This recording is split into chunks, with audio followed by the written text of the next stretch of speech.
Hello, everybody. You see, life does not hand you neat packages of clarity. It confronts you with chaos, with experiences that shake the foundations of your existence. And perhaps one of the most painful and confounding experiences is the sense of loss. The loss of someone who once mattered to you profoundly. To find that she is with someone else can feel like a personal annihilation. Your heart wrenches, your mind spirals into an endless loop of why and what if. But here is the thing, the rawness of that pain is a signal, not a defeat. It is an opportunity to confront the very nature of your being. To rise is not to erase the past, but to integrate it, to confront it and to say, I can rebuild, I can reorient myself. The first step is understanding that attachment, while natural, is not the master of your life.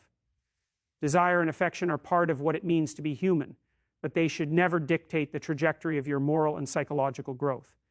When someone you care for chooses another path, it challenges your sense of identity. You may feel rejected, inadequate, or betrayed. These feelings are real, and you must sit with them, not drown them. To feel the pain fully is to start the process of transcending it. You cannot bypass suffering. It is a crucible that shapes your character even when it feels like a wound that will never heal.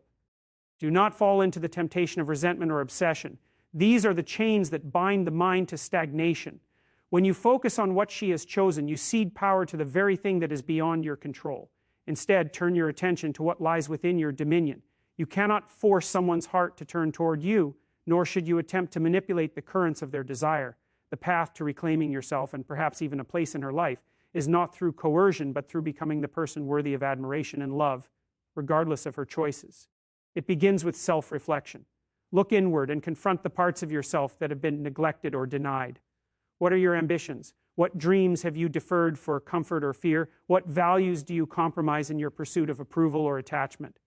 This is the arena where true transformation occurs. You must cultivate your mind, sharpen your character, and fortify your resilience. Strengthen the capacity to be alone, to find meaning in your own company, and to create a life that is compelling and whole. When you become someone who can face life without depending on her validation, you naturally become magnetic, not through desperation, but through authenticity. Understand that absence is not merely emptiness, it is potential.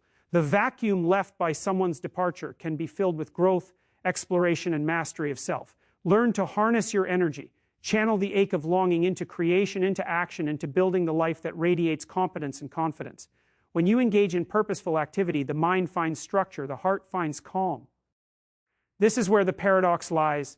By turning inward and upward, by building a life that is independent and meaningful, you may inadvertently attract her again, not because you pursued her, but because you became someone whose presence is invaluable, whose essence is undeniable. But do not misunderstand this. The possibility of her returning should never be the primary goal. That is a trap, a subtle slavery to outcome. The primary objective must be mastery over yourself, your fears, your impulses, your vulnerabilities. Cultivate patience and resilience. The world is unpredictable, and the currents of human relationships even more so. You will find that as you refine your understanding of yourself and act from a position of competence and clarity, the fear of loss diminishes. You begin to act not out of desperation, but out of integrity and strength. At the same time, confront the nature of attachment itself. Love is not possession. It is recognition, it is care, it is willingness to see the other person flourish, even if it is beyond your grasp. To love wisely is to understand that freedom, both yours and hers, is paramount. When you internalize this, a profound shift occurs. You are no longer a man ruled by absence or yearning. You are a man whose value is independent of circumstance. And paradoxically, such men are often the ones who inspire the deepest attraction. It is also vital to confront the patterns in your past. Relationships are rarely arbitrary. They are reflections of deeper tendencies in our psyche. What habits, insecurities, or assumptions have led you to this point? What recurring fears have dictated your choices? Confront them honestly and methodically. Rewrite the scripts that have led you to dependency or avoidance. Replace them with scripts that value responsibility, courage, and self-respect. Life is not a rehearsal. You cannot undo the past, but you can shape the future through deliberate and conscious action. And never underestimate the role of discipline in this process. The chaotic storm of emotion, if left unchecked, will erode your resolve. You must anchor yourself in routines, in physical health, in mental rigor, exercise, intellectual engagement, mastery of skills. All these build a fortress against the corrosive power of obsessive longing. When the body is strong, the mind gains clarity. When the mind is disciplined, the heart finds stability. Each small victory over inertia, over self-pity, over distraction compounds. Over time, you emerge not merely healed, but fortified. Finally, consider the narrative you tell yourself. The stories we repeat in our minds shape our identity. If you tell yourself you are helpless, abandoned, unworthy, then you will act accordingly. But if you tell yourself that this moment, painful as it is a turning point, a call to rise above mediocrity and emotional chaos, you will begin to act from a place of empowerment. Life's most profound lessons often arrive wrapped in suffering. Those who confront it directly, who extract meaning from it, who build themselves in the crucible of loss, are the ones who truly endure, who truly thrive. The truth is that love, desire, attachment are not mere whims. They are forces that can elevate or devastate us. How you respond to their challenge defines you far more than the circumstances themselves. To come back, even if she is with someone else, is not merely a matter of strategy or charm. It is a matter of being the man who stands firm, who cultivates character, who recognizes the impermanence of all things and yet acts with courage and clarity. The world will test you. Relationships will disappoint you. Loss will visit you. But in facing all of it without surrender, you carve a space of integrity that is irresistible, that is enduring, that is real. The first and most crucial step in navigating the storm of heartbreak and the challenge of someone you care about being with another is to turn inward and focus relentlessly on mastering yourself. It is a mistake that many make to believe that love, attention, or approval from another person is the ultimate source of validation. To depend on her presence, to tie your self-worth to whether she chooses you or someone else, is to surrender your power to forces entirely beyond your control. You cannot command someone else's heart, and you cannot dictate the course of their feelings or decisions. What you can control, what is entirely within your dominion, is yourself, your actions, your thoughts, your habits, your character. This is the arena where true power resides, and the arena where your ability to recover, to rise, and to even draw someone back into your orbit is forged. To master yourself means to confront your weaknesses without flinching, to examine the ways in which fear, insecurity, or dependency have shaped your life. It means being brutally honest about your shortcomings, about the patterns that have led you to attachment and suffering, and to take concrete steps to transform them. It is a process that requires courage, for honesty with oneself is rarely comfortable.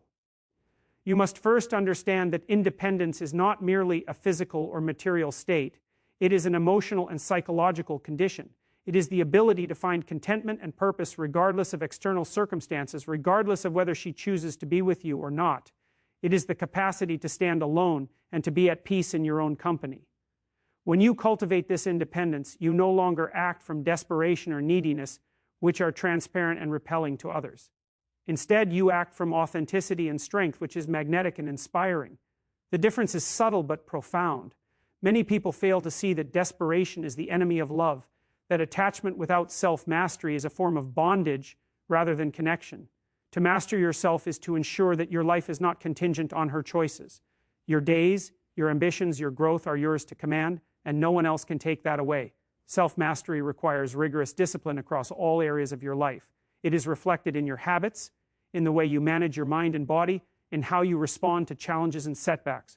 You cannot hope to become someone who commands respect and admiration if you allow chaos, lethargy, or indecision to rule your internal world. Discipline is the bridge between desire and achievement, between longing and action.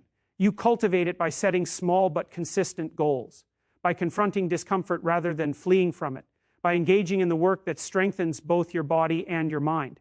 Exercise, intellectual rigor, skill building, and emotional regulation are all essential components. Each act of discipline is a declaration that, you are no longer a passive participant in life, waiting for external validation.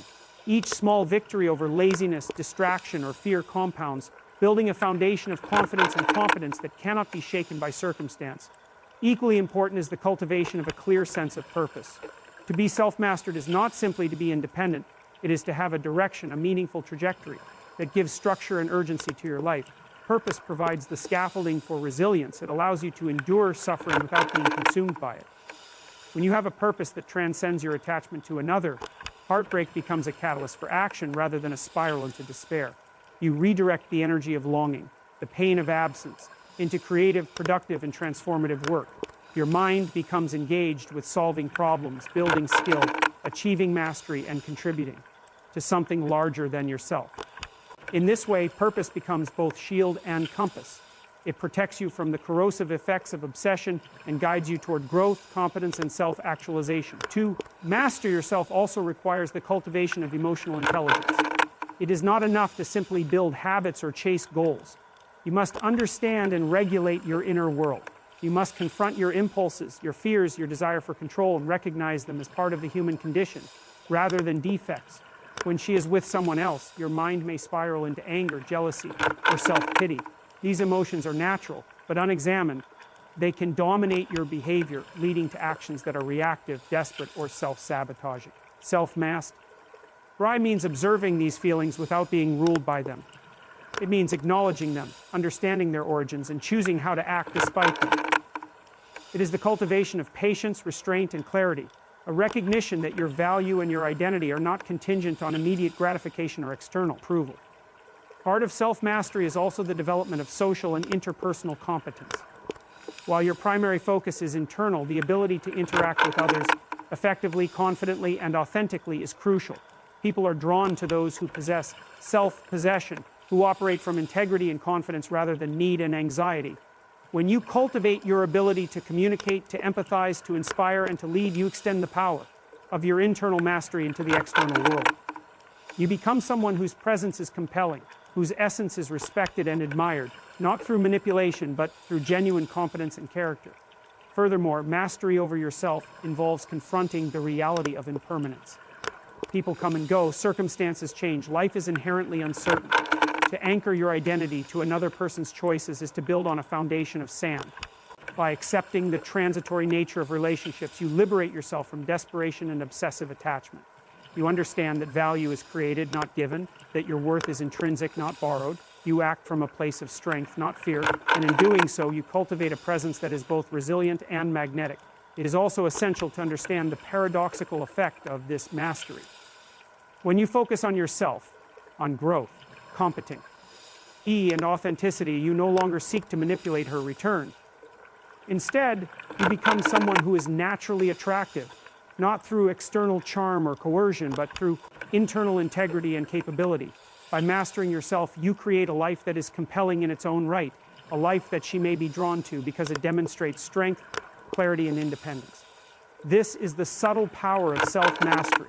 It positions you as a person of value regardless of external circumstances, and in doing so, it often draws back what once seemed lost, not because of pursuit, but because of presence.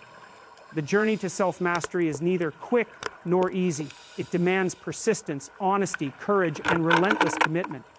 It requires facing discomfort, confronting fear, and taking responsibility for every aspect of your life. There are no shortcuts, no external fixes, no guarantees. But the process itself transforms you. Each challenge you face, each habit you cultivate, each insight you gain builds a foundation of character, competence, and resilience that no heartbreak can destroy. By becoming the master of yourself, you reclaim your power, your agency, and your freedom. Pain is a universal force, yet few understand its true purpose. When someone you love is with someone else, it is easy to see it as a personal defeat, an unbearable weight that diminishes your sense of worth. The mind can replay the same images over and over. The heart can throb with a longing that seems unending, and the soul can feel hollow, as though the world has conspired to deny you what you desire most. But here is the truth that separates those who are broken by loss from those who rise. Pain is not your enemy. It is the raw material from which strength, wisdom, and resilience are forged. It is the fire in which your character is tested and shaped. To transform pain into purpose is not merely a platitude, it is a strategy for reclaiming agency over your life, a method of turning chaos into order, sorrow into growth, and longing into disciplined action. The first step in this transformation is acknowledgement. Do not deny the depth of your grief or attempt to disguise your suffering with distractions. There is a temptation, a subtle form of avoidance, to seek comfort in temporary escapes, alcohol, mindless scrolling, fleeting pleasure. But these are mere anesthetics. They do not heal. They postpone confrontation with reality. True transformation begins by staring directly at the pain, naming it, and understanding its source. This is the point at which clarity emerges. When you recognize that your suffering is not an arbitrary punishment, but a natural response to loss and attachment, you reclaim the first element of power, awareness. You stop being a passive victim of emotion and begin to engage actively with your internal world. Once acknowledged, the next step is to analyze the pain. Ask yourself what it is teaching you, what hidden truths it reveals about your desires, your fears, and your patterns of behavior. Often the anguish caused by unrequited love exposes vulnerabilities that you had long ignored: insecurity, dependency, fear of inadequacy, or avoidance of responsibility. It shines a light on the areas of your life that require attention and refinement. Pain, when examined honestly, is a mirror. It reflects the aspects of yourself that must be strengthened, for you to grow into a more capable, grounded, and self-reliant person. Channeling this pain into purposeful action is where real transformation occurs. Energy, even when generated from suffering, can be harnessed. The ache of longing, the sting of absence, the pang of jealousy, these are powerful motivators. They can drive creativity, ambition, and self-improvement if directed properly. You may take up a skill you have neglected, push your body to its limits, engage in intellectual pursuits, or deepen your work in ways that enhance both competence and confidence. Each action, no matter how small, compounds. Pain becomes fuel rather than burden, a fire that tempers your resolve rather than consuming it. The process requires discipline and deliberate choice. You must decide each day to act from purpose rather than from despair. Part of this process also involves reframing your perspective on loss. To be with someone else does not diminish your intrinsic value. It does not negate your potential. In fact, it can serve as a catalyst for awakening latent capacities. The discomfort you feel is a signal that something in your life demands attention, growth, and restructuring. By embracing this perspective, you shift from reactive suffering to proactive transformation.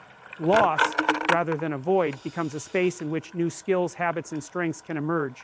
It becomes a laboratory for self-discovery, a place where you confront your limitations and expand the boundaries of your capability. Resilience is cultivated through repetition and consistency. It is not enough to act with courage once or twice. Transformation demands habitual engagement with discomfort. Each day, you face your pain and choose purposeful action. You reinforce neural pathways that strengthen your mind, shape your behavior, and solidify your character. Over time, what once felt intolerable becomes manageable, and what once paralyzed you becomes a source of energy. The nervous system, trained through repeated confrontation with difficulty, adapts. You begin to experience the paradoxical effect that those who endure most profoundly are often the most capable of joy, connection, and mastery in life. Another critical element is emotional regulation. The intensity of longing and the turbulence of seeing someone else with the person you love can trigger jealousy, anger, and self-recrimination. These emotions are natural, but they are also destructive if left unchecked. Emotional regulation is not suppression, it is mastery. It is the ability to experience the full spectrum of feeling while choosing constructive responses. You can acknowledge jealousy without acting impulsively, feel grief without falling into despair, and recognize fear without surrendering to inaction. This balance between awareness and discipline allows pain to become instructive rather than destructive. Purpose is inseparable from action. When you convert emotional energy into deliberate effort, you anchor your mind, body, and spirit in something larger than transient desire. Perhaps it is professional ambition, intellectual development, or physical mastery. Perhaps it is the cultivation of relationships, community, or creative expression. Whatever form it takes, purpose provides the structure in which transformation occurs. Without it, pain stagnates, festers, and erodes the soul. With it, pain becomes, as a ladder, each step a demonstration of your capacity to endure, learn, and grow. The ache that once threatened to paralyze you becomes the force that propels you forward. Reflection is an essential complement to action. Regular introspection allows you to measure your progress, recalibrate your goals, and maintain alignment with your highest values. It provides clarity on whether your responses to pain are constructive or reactive. In this reflective state, you can extract lessons from each setback, each moment of longing, and each encounter with your own vulnerability. You learn not merely to survive, but to extract meaning from the suffering itself, transforming raw emotion into a source of insight, wisdom, and maturity. One of the most profound insights that emerge from transforming pain into purpose is the understanding of impermanence. Life is characterized by change, by the ebb and flow of relationships, fortunes, and circumstances. To cling rigidly to what is lost is to resist reality, generating unnecessary suffering. By accepting impermanence, you free yourself from the illusion of control over the uncontrollable. You channel your energy instead into building what you can influence: your skills, your mind, your habits, your character. The energy that might have fueled obsession or bitterness now fuels mastery, competence, and growth. Ultimately, The transformation of pain into purpose is not only a path to personal empowerment, but also a prerequisite for authentic connection. When your actions and your life are grounded in deliberate purpose and disciplined growth, you become a person of integrity and presence. You are no longer defined by absence, desire, or longing. You are defined by your capacity to act wisely, to endure, and to create value in the world. This transformation positions you to engage with others, not from dependency or need, but from a place of authenticity and strength. Your capacity to love, to connect, and even to be desired becomes a byproduct of the life you have intentionally constructed, rather than a desperate attempt to reclaim what was lost.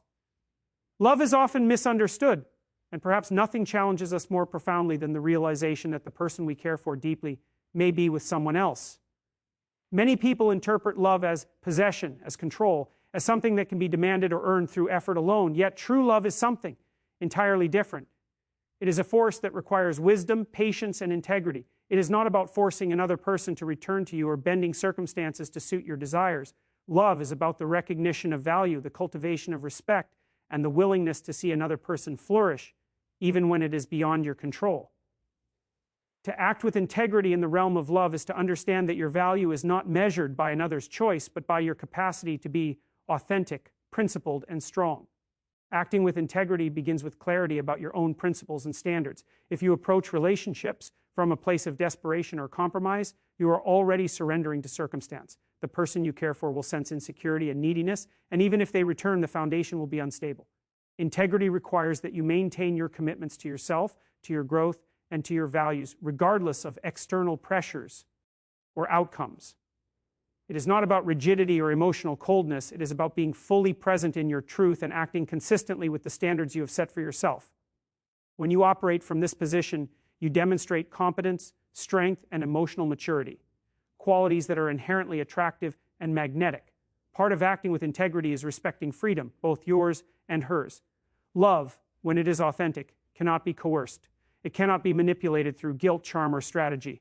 You cannot demand or buy affection, nor can you force someone to return to your side.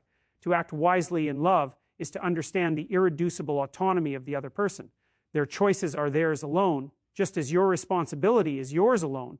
By embracing this perspective, you remove the toxicity of control from your heart and mind. You no longer act out of fear or jealousy, you act out of respect for yourself and the other. This approach does not diminish your chances of connection, it elevates them. For those who are grounded in integrity and autonomy are those who inspire genuine attraction rather than transient attachment. Patience is the companion of integrity. It is the capacity to endure uncertainty, to maintain your principles, and to act in alignment with your values, even when the outcome is unknown or painful. The modern world conditions us to expect immediate gratification, to react impulsively to emotional turmoil, and to seek shortcuts to fulfillment. Yet meaningful relationships, profound connections, and true love are not achieved through haste or impulsivity. They are built over time through consistency, clarity, and character. By cultivating patience, you allow the natural course of life to unfold, positioning yourself as a person of stability and resilience, someone who can navigate the unpredictability of human emotion without losing composure or self-respect. Authenticity is another pillar of acting with integrity and love. Many people fall into the trap of performing, of pretending to be someone they are not, in order to attract or regain affection. This is ultimately self-defeating, for love built on illusion is fragile and unstable. Authenticity requires that you know yourself deeply, that you embrace your strengths and weaknesses, and that you communicate honestly. It is the alignment between your inner truth and your outward expression. When you act authentically, you are no longer a projection of desire or fear. You are a presence that others can trust, respect, and value. Authenticity, combined with competence and integrity, creates a magnetic force that attracts not because of manipulation, but because of genuine human resonance. Emotional resilience is essential in this process. Love is unpredictable, and loss is inevitable. To maintain integrity, you must develop the ability to experience emotions fully without being consumed by them. Grief, longing, jealousy, and frustration are natural, but they must be tempered by self-awareness and discipline. Emotional resilience does not mean denying feelings, it means mastering the capacity to act constructively despite them. By cultivating this strength, you prevent heartbreak from dictating your behavior, allowing you to navigate complex relational dynamics with clarity and dignity. Another dimension of acting with integrity and love is the willingness to take responsibility for your own growth. You cannot control another's choices, but you can control your response, your development, and your contribution to the world. By focusing on self-improvement, intellectual, emotional, physical, and moral, you position yourself as someone of value, not dependent on another's validation. This is not vanity or self-centeredness. It is strategic and wise. You build a life that is compelling, fulfilling, and robust, so that whether or not she returns, you are thriving. The irony is that in becoming your best self, you often become someone whom others, including those you care about, are naturally drawn to. Wisdom in love also involves the recognition of impermanence. Life is fluid, relationships are dynamic, and attachment is always provisional. By embracing this reality, you cultivate flexibility and clarity. You do not cling destructively to what is beyond your control. Instead, you engage with the present moment fully, act according to your principles, and allow outcomes to emerge naturally. This perspective frees you from the chains of obsession and allows you to act with composure, discernment, and effectiveness. Integrity in love is also about contribution rather than consumption. It is about what you bring to the relationship, not what you take from it. By focusing on adding value through care, support, understanding, and presence, you shift from a mindset of neediness to one of generosity. Generosity, grounded in strength, competence, and wisdom, is a profound attractor. It signals that you are capable of partnership, that you can engage meaningfully with an other human being, and that your actions are motivated by principles rather than desperation. Finally, integrity, patience, authenticity, emotional resilience, responsibility, and generosity converge to create a profound paradox. When you stop seeking to manipulate or control love, when you act from your own strength, competence, and values, you often become the person others naturally desire. The pursuit of love ceases to be about chasing someone back. It becomes about embodying a life that is worthy of connection. You may find that she returns, drawn not by coercion or pleading, but by the presence of a man who has mastered himself, acted with integrity, and transformed pain into growth. Even if she does not, you are left with something far more enduring: self-respect, character, and a life built on principles rather than dependency. In the end, the journey through heartbreak, loss, and longing is not about reclaiming someone else's affection. It is about reclaiming yourself. It is about transforming suffering into strength, desire into discipline, and chaos into clarity. You have faced the reality of absence and attachment, confronted the shadow of your fears, and embraced the hard truth that love cannot be forced, only honored. Through self-mastery, you have cultivated competence, resilience, and independence. Through transforming pain into purpose, you have forged your energy into action, creating a life that is meaningful, compelling, and unshakable. Through love guided by integrity, patience, and authenticity, you have learned to act not from desperation, but from strength, understanding that true connection arises from who you are, not what you demand. Every chale, every moment of longing, every shadow of doubt has been a teacher. You have learned that your worth is intrinsic, not borrowed, that your value is created through character, action, and perseverance, not by the whims of another's choice. You have discovered that to stand firm, to grow, and to act with clarity in the face of uncertainty is more powerful than any fleeting attachment. The path forward is not defined by her presence or absence, but by your capacity to continue rising, to continue building, to continue living with courage, dignity, and purpose. And so, when the heart aches and the mind wrestles with loss, remember this: your life is your responsibility, your growth is your power, and your integrity is your ultimate magnet. By mastering yourself, channeling your pain, and acting with unwavering authenticity, you become someone who cannot be shaken by circumstance and who radiates a presence impossible to ignore. The future belongs to the one who chooses action over despair, purpose over longing, and strength over surrender. Rise with resolve, build with courage, love with wisdom, and live in such a way that even the winds of loss cannot alter the trajectory of your life. You are not defined by what is taken from you. You are defined by how you rise in spite of it.